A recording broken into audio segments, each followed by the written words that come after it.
Mais de 70% dos brasileiros dependem do governo quando precisam de tratamento médico.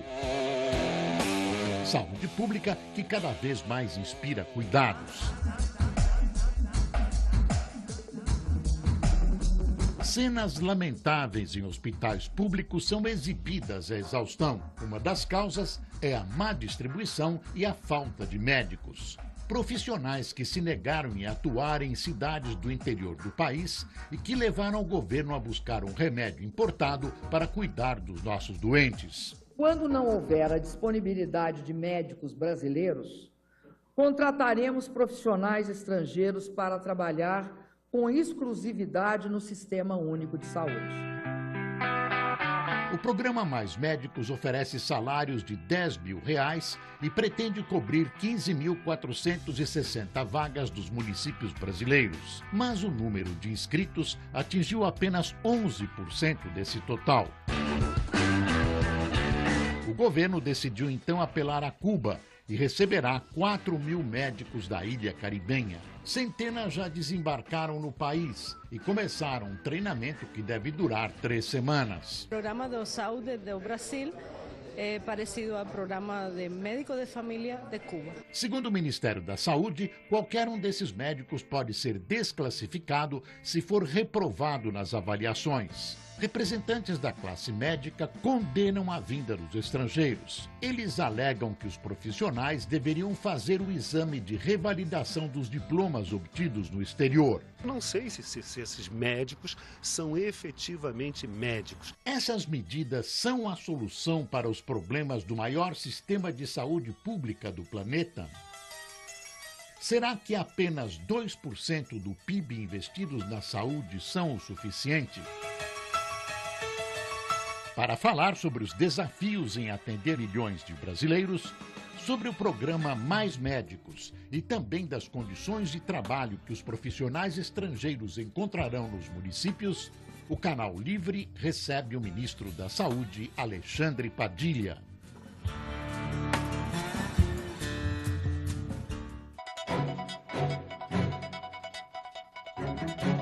Boa noite. E para entrevistar o ministro da Saúde, Alexandre Padilha, estão comigo aqui na bancada os jornalistas Fernando Mitre e Eduardo Oineg.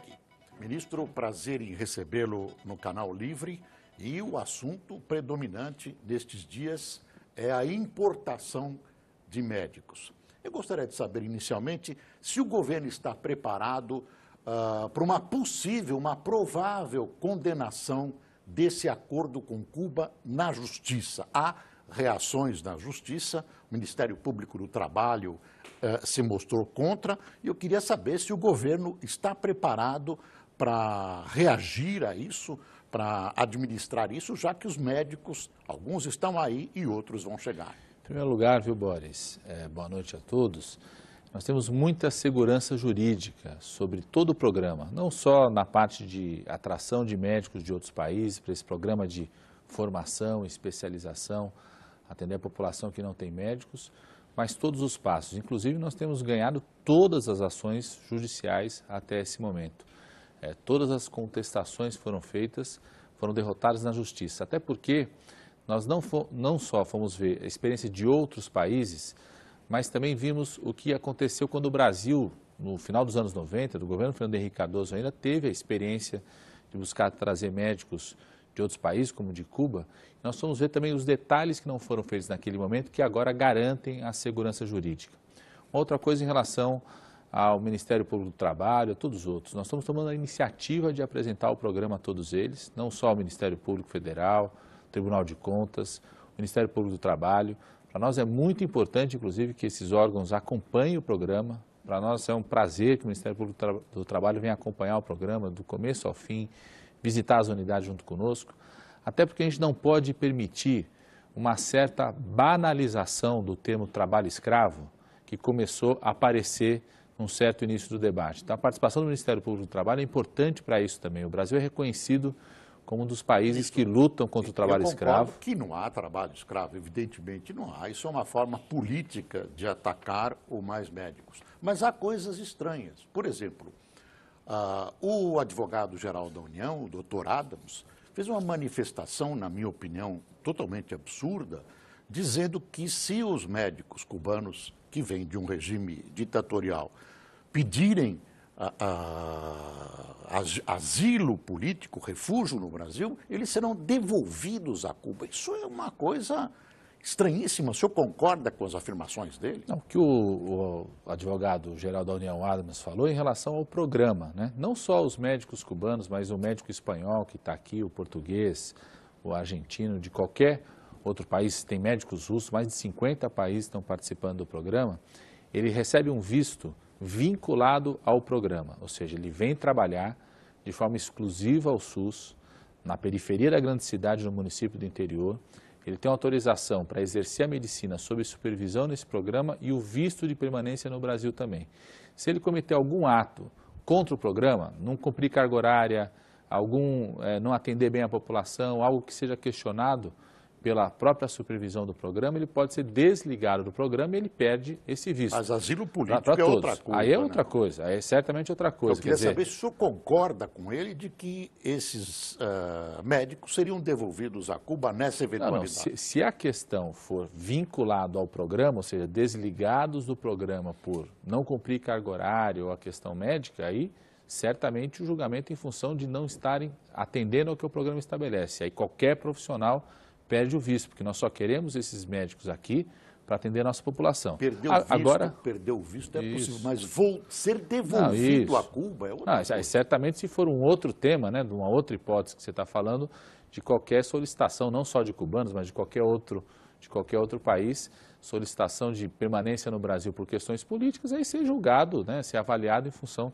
de questões políticas. Quer dizer, agora, o mais importante... O senhor fala em julgamento e não em uma devolução imediata, eliminar, como o advogado advoga. Não, o que o Adams falou foi exatamente, especificamente em relação ao programa. Ele disse, em relação ao programa tem regras claras.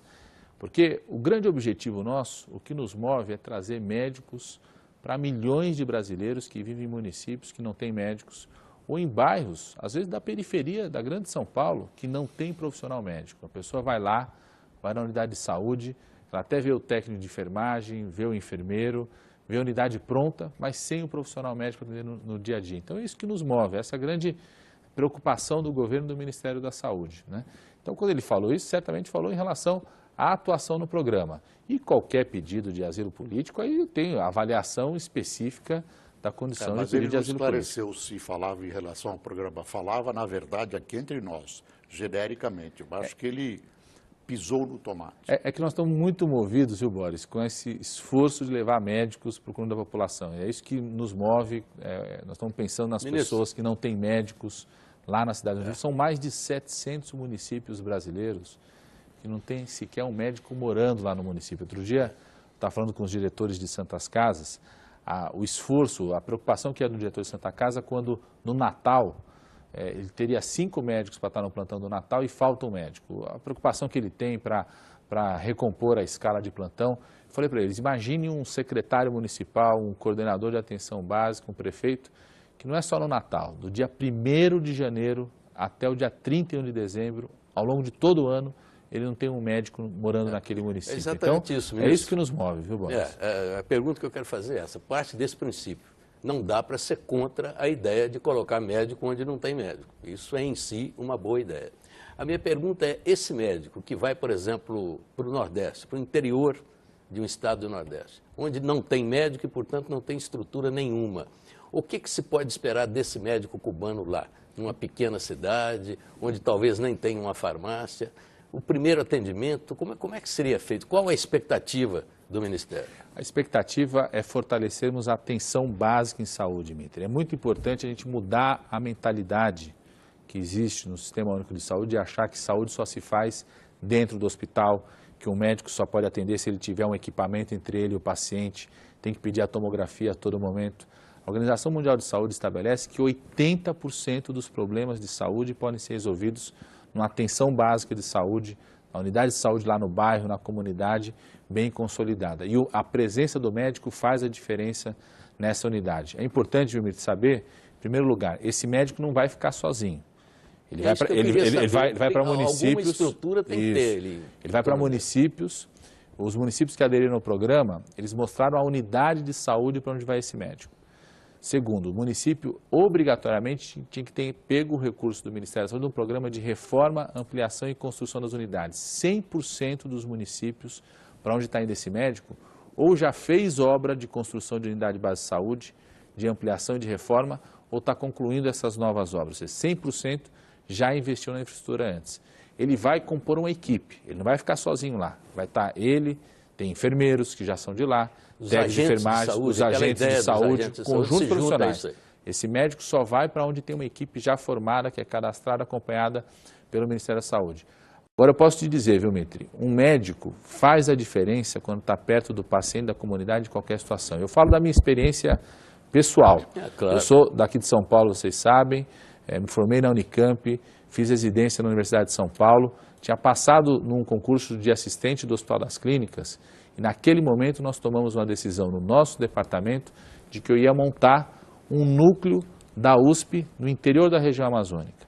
Fui para lá, a infraestrutura que tinha lá, né, no final dos anos 90 era muito menor do que tem hoje, não tinha infraestrutura ideal, eu não tinha 1/10 do que nós tínhamos aqui no Hospital das Clínicas de São Paulo. Agora eu sei que eu fiz a diferença, os médicos que foram comigo fizeram a diferença, os residentes, recebíamos médicos estrangeiros lá, sob nossa supervisão, estudantes internacionais. Quando eu voltei, depois do primeiro ano da instalação do núcleo, voltando para uma reunião aqui na USP, o professor titular nosso do departamento, na época, ele chegou para mim e falou assim, eu sei a sensação que você está tendo. A sensação, às vezes, que você está tendo é que você, como médico, sozinho, com os outros profissionais, pode ter a sensação de ter salvado mais vidas nas comunidades para onde vocês foram, nas comunidades indígenas, nas comunidades ribeirinhas, do que toda a estrutura e a parafernália de um hospital. Então, esse programa, eu acho que também ele vai ter um papel muito importante, que é de reorientar a organização do Sistema Único de Saúde, para que a gente fortaleça cada vez mais essa atenção básica de saúde. Um médico que está do lado do paciente, de segunda a sexta, todo dia na unidade de saúde, junto com a comunidade, faz a diferença em qualquer situação. Nos últimos 40 anos, a população brasileira dobrou e o número de médicos aumentou 6 vezes. Ou seja, se a gente comparar quantos médicos a gente tinha no Brasil por 1.000 habitantes há 40 anos e tem hoje, tinha muito mais lá e está melhorando nos últimos tempos. Por que o problema estourou agora que tem mais médicos por 1.000 habitantes do que há 10 anos, por exemplo? Porque hoje, quando a gente tem 1,8 médicos por 1.000 habitantes, hoje tem 1,8 médicos por 1.000 habitantes, a Argentina tem 3,2, Uruguai 3,7, Espanha e Portugal 4 médicos por 1.000 habitantes.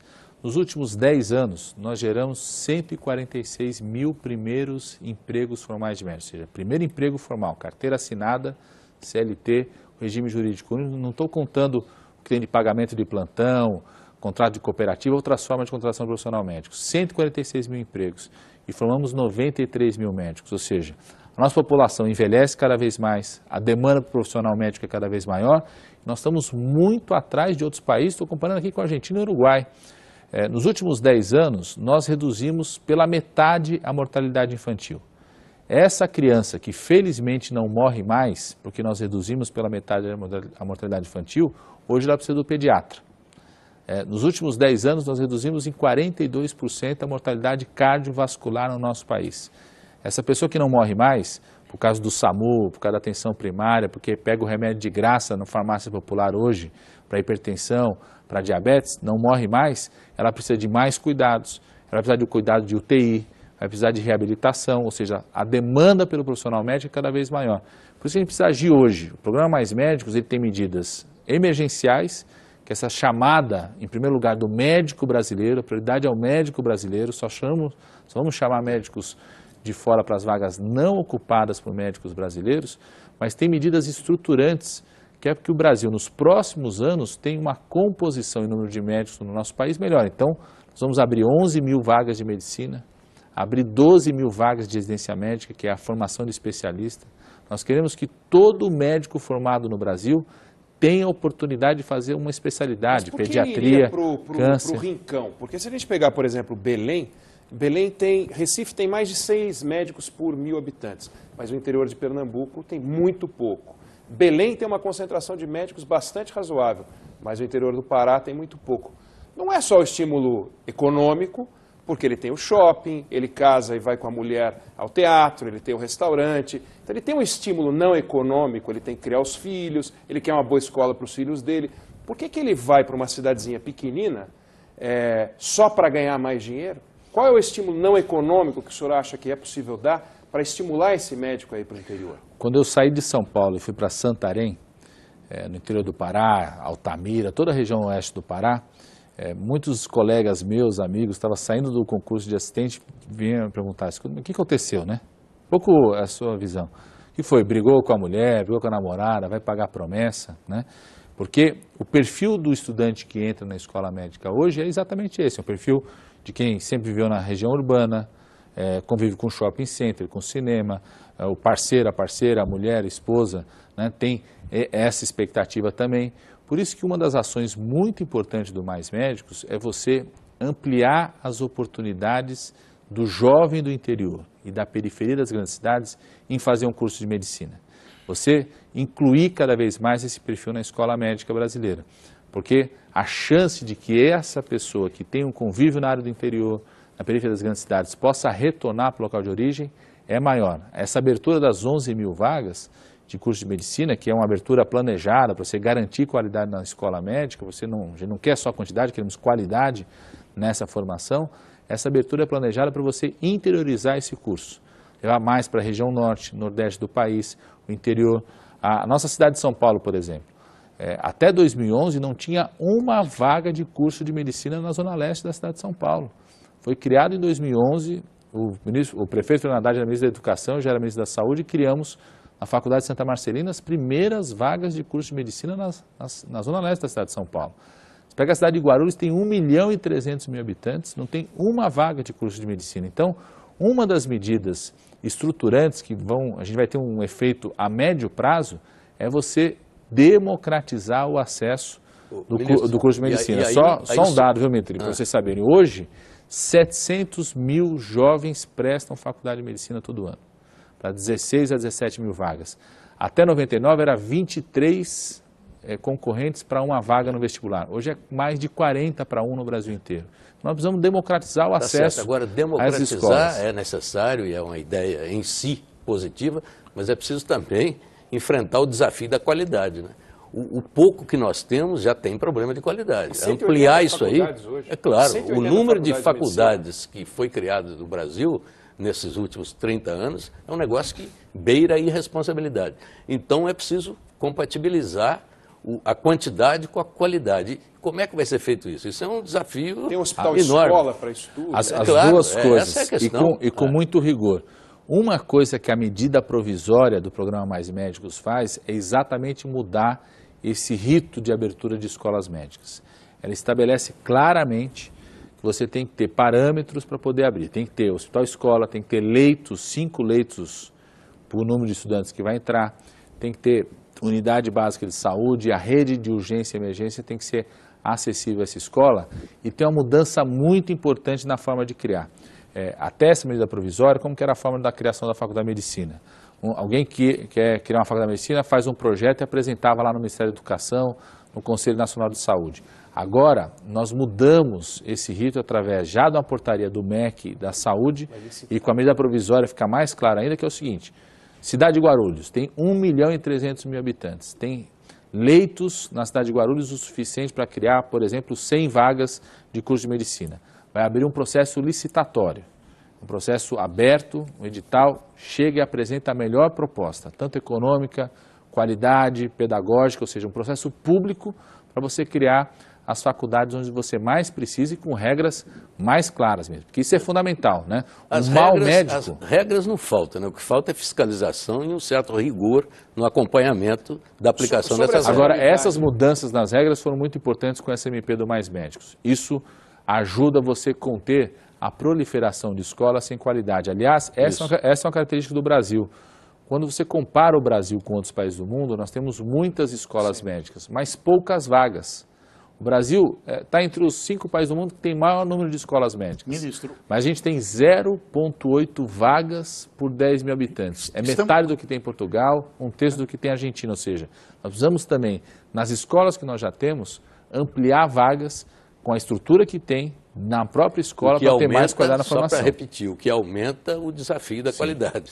E nós não podemos abrir mão disso. Ministro, nós estamos falando de mais médicos, mas eu tenho números aqui assustadores. O fechamento nos últimos 5 anos de 284 hospitais no Brasil, muitos deles reclamando do que o SUS lhes paga.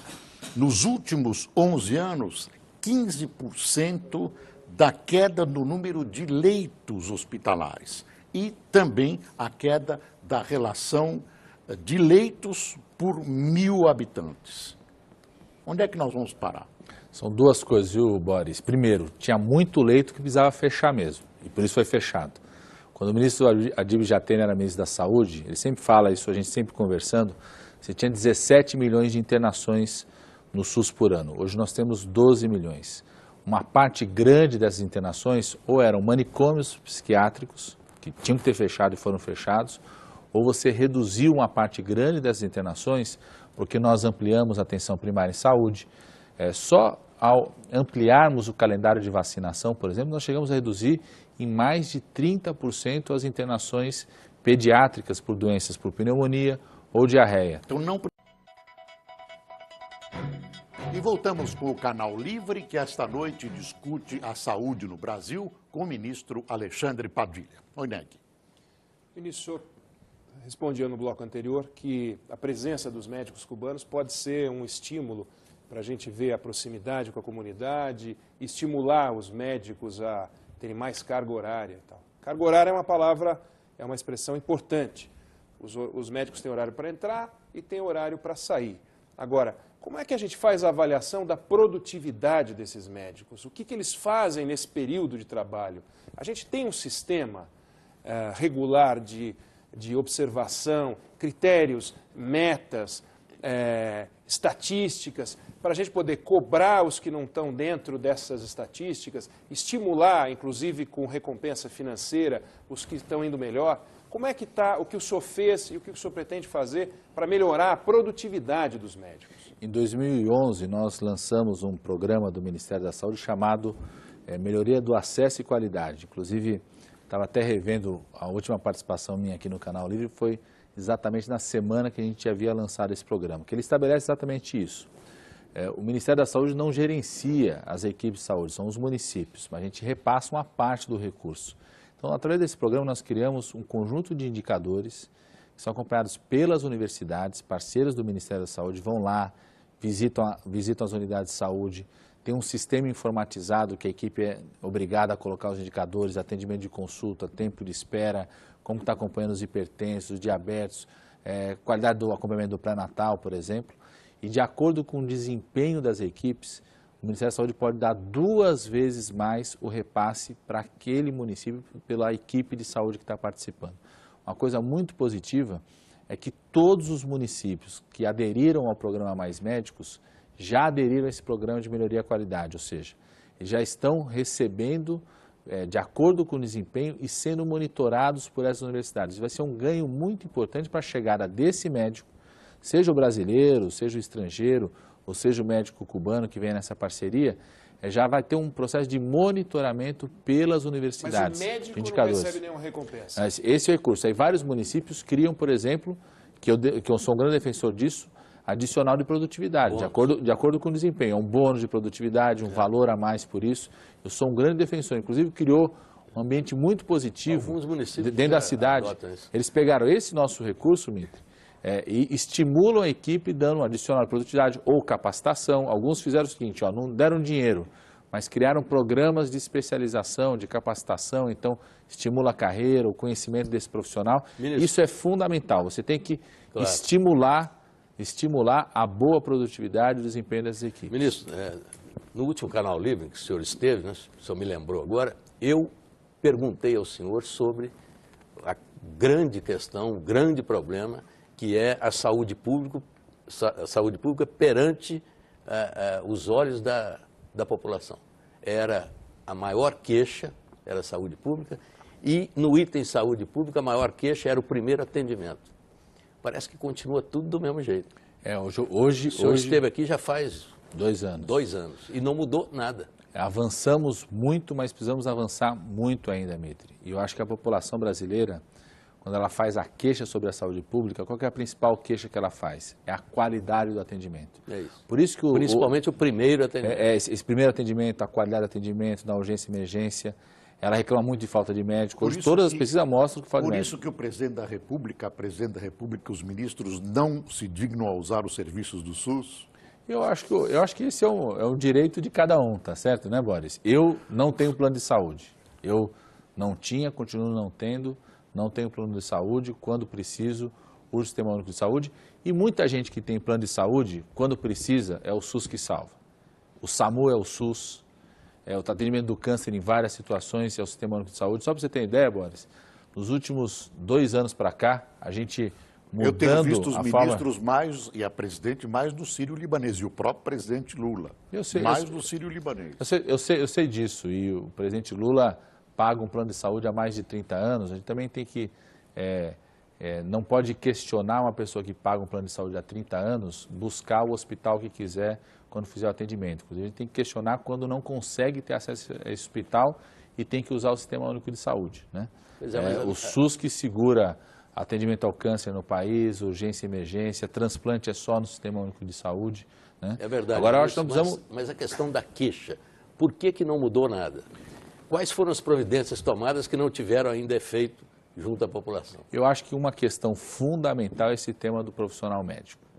É por isso que esse programa Mais Médicos é importante por conta disso, por 2 motivos. Primeiro, que ele busca dar um passo muito importante para melhorar esse primeiro atendimento, que é na atenção básica, de milhões de brasileiros que não têm esse profissional. Segundo, ele está fazendo um debate sobre a formação do profissional médico no país. O professor Adib Jatene sempre fala que o médico, antes de mais nada, tem que ser um especialista em gente. Esse programa Mais Médicos faz um debate sobre a necessidade de mudarmos o perfil desse profissional. Só para você ter uma ideia, um estudante de medicina hoje, ele nunca teve, ao longo do seu curso, a experiência dele acompanhar a mesma gestante do começo do pré-natal, os 9 meses da gravidez, acompanhar o parto dessa mesma gestante e o crescimento e desenvolvimento da criança até os primeiros 6 meses. Aquilo que é básico, um profissional que vai cuidar com a vida, que acompanhar a experiência da geração da vida, não teve por conta da formação do profissional. Ele não teve a oportunidade durante o curso de acompanhar o mesmo hipertenso durante 1 ano, 1 ano e meio, ver que tem que mudar a medicação, como que mudar os hábitos, acompanhar um jovem que tem problema de dependência química, fazer a desintoxicação, ver que tem a recaída, como que lida com isso. Ou seja, nós precisamos mudar a formação do profissional médico. Essa é uma questão chave hoje no nosso país. Eu acho que o programa Mais Médicos dá um impulso nisso, é um primeiro passo de vários problemas que nós precisamos enfrentar ainda na saúde do nosso país. Ministro, mais uma vez, estamos de volta com o Canal Livre, que essa noite recebe o ministro da Saúde, Alexandre Padilha. Mitri. Ministro, as entidades de médicos no Brasil que têm criticado esse programa, né, criticado duramente, alegam que isso foi implantado em vários países, mais de 50, 58, se não me engano, e eles citam Venezuela e Bolívia como 2 países onde o programa foi implantado e funcionou mal. Eu queria saber se o senhor tem um resultado desse programa nesses países, um balanço crítico disso, o que é que não deu certo lá e o que é que pode ser feito para que dê certo aqui. Enfim, qual é a situação desse programa na visão crítica do governo brasileiro? Não só nesses países, né, Mitri, mas nos 58 países onde está essa parceria com o Ministério da Saúde de Cuba, não à toa, tem resultados muito positivos, não à toa a Organização Pan-Americana de Saúde, que é o braço da ONU para a área da saúde, é fiadora dessa parceria, né? Resultados muito positivos e bastante reconhecidos. Inclusive da população nunca mais querer, né, que saiam esses profissionais, esses médicos, ajudar a mudar o paradigma nessa situação. Você citou Venezuela, Bolívia, poderia citar Portugal. Portugal tem 4 médicos por 1.000 habitantes, ou seja, o dobro do que nós temos. A área rural de Portugal Venezuela e Bolívia, sim, porque foram citados como não tendo dado certo. Não, mas o resultado muito positivo, tanto é que a população não quer que saiam, né? Os médicos, a parceria continua lá, a população não admite que saia. Isso foi um debate, inclusive fez parte do debate eleitoral. Como a experiência aqui no Brasil, né, no final dos anos 90, começo dos anos 2000, também foi muito positiva. Pergunta na população de Tocantins qual foi o resultado dessa experiência. E Portugal hoje foi algo muito interessante. Na área rural, Portugal tem o dobro de médicos por 1.000 habitantes que o Brasil tem. Começou com um perfil de um governo, começou esse contrato, mudou o partido da composição do governo e continuou exatamente porque a população pediu para que essa experiência continuasse. Se perguntar para mim, esse programa Mais Médicos vai resolver todos os problemas de saúde do país? Não vai, mas ele é um passo muito importante para a gente resolver algo que é básico, que é fortalecer a atenção básica em saúde, que resolve 80% dos problemas de saúde, em locais que sequer o médico tem. Depois, não tenha dúvida nenhuma, nós vamos ter que dar passos muito importantes no nosso país para melhorar o acesso aos serviços, melhorar a qualidade, o monitoramento, a gestão, que eu acho que também são desafios importantes da saúde do nosso país hoje. Quando o estudante de Direito ele termina o curso, ele faz uma prova para poder virar advogado, o teste da OAB. Se ele não passar, ele permanece bacharel em Direito, mas ele não pode advogar. Quando o estudante de Medicina termina o curso, ele já pode exercer a profissão. E vamos combinar que ele está mexendo com a vida, morte. E o outro, o Direito, tem uma prova. O Conselho Regional de Medicina aqui de São Paulo fez uma prova. Essa prova não vale para dar ou não o diploma, mas mais da metade dos estudantes não passa. O que o senhor acha de uma prova no estilo OAB para os estudantes de medicina? Quando eu falo, às vezes, que tem uma postura um pouco arrogante de algumas lideranças, não acho que a maior parte dos médicos pensam dessa forma, de desconfiar se os médicos espanhóis, portugueses ou mesmo cubanos são médicos de fato, né? É uma postura um pouco arrogante porque não fizeram nenhuma prova. É como se eu também dissesse, espera aí, então o médico brasileiro é médico de fato, porque também não fez nenhuma prova final de validação do seu diploma. Eu sou contra se aplicar um teste só no final do produto. Eu sou defensor e o Ministério da Saúde, inclusive, ajuda a financiar hoje experiências de algumas escolas de medicina que nós chamamos do teste de progresso. Que você aplica uma prova no segundo, no quarto e no sexto. E defende, inclusive, o seguinte, se aplicou no segundo ano, aquela escola está ruim, ao invés de punir só o estudante, proíbe de fazer vestibular naquela escola enquanto não tiver um bom desempenho. Ou seja, o teste de progresso ao longo da formação. Acho que isso pode ser muito importante para mudar a realidade da escola médica e a gente garantir a formação cada vez melhor do profissional médico no nosso país. Mas quando é que essa ideia vai ser aplicada? Tanto o Ministério da Educação quanto o Ministério da Saúde, o Ministério da Educação puxou um grupo de trabalho para discutir esse teste de progresso, está acompanhando as experiências que algumas escolas estão fazendo. Então já começou algumas escolas, por iniciativa das escolas, ou da Associação Brasileira de Educação Médica, algumas escolas estão aplicando esse método de teste de progresso e com essa avaliação dessa aplicação para se pensar como pode fazer isso nacionalmente. Infelizmente, estamos chegando ao final do programa. Ministro Padilha, o senhor tem 1 minuto para suas conclusões finais. Só dizer da importância desse programa Mais Médicos, o que nos move realmente levar profissionais médicos para milhões de brasileiros que não têm médicos. Sabemos que é um primeiro passo e que isso vai apontar outros desafios para a saúde do nosso país. Sabemos que é uma medida corajosa, que enfrenta um conjunto de resistências, mas sem enfrentar resistências não se muda algo tão importante como a saúde e o SUS no nosso país. O Canal Livre de hoje fica por aqui. Nós agradecemos a presença do Ministro da Saúde, Alexandre Padilha, e dos jornalistas Fernando Mitre e o Eduardo Oineg. Uma ótima semana e a gente se vê no próximo domingo. Até lá, tenha uma boa noite.